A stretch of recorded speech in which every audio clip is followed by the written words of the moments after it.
Today we'll learn about for loops. So for a for loop you will need three things. The first thing is going to be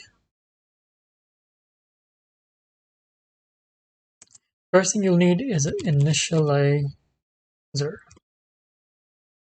So it's the thing that initializes getting into the for loop. Second thing is a condition.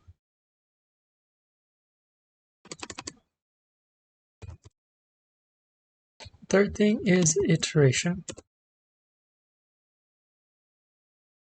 So the for loop starts with a keyword called for, and then we initialize.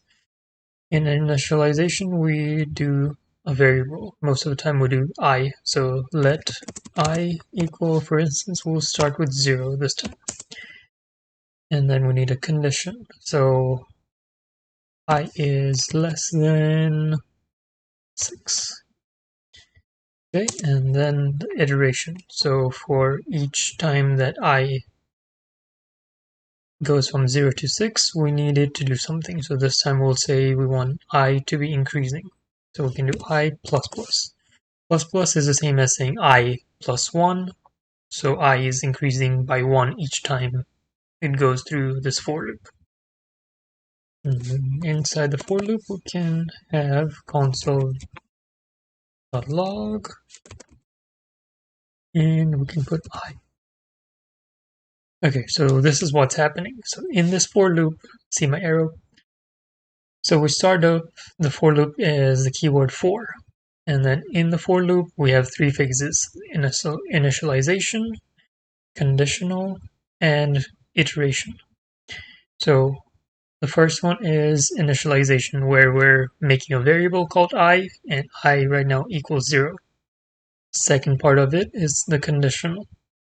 So I is less than 6. And then the last part is the iteration, where I will be increased by 1 each time it goes through this loop. Okay, so let's run this for loop and see what results we get. Okay, so see at the bottom here, our output is going from 0 to 5. That's because I is less than 6 and 5 is less than 6, unless we want 6 to be included. If we want 6 to be included, we can just change that from I is less than 6 to I is less than and equal to 6. And we can rerun this. And now we get 0, 1, 2, 3, 4, 5, and 6. Alright, so that's how you do for loops. Thank you for watching my video.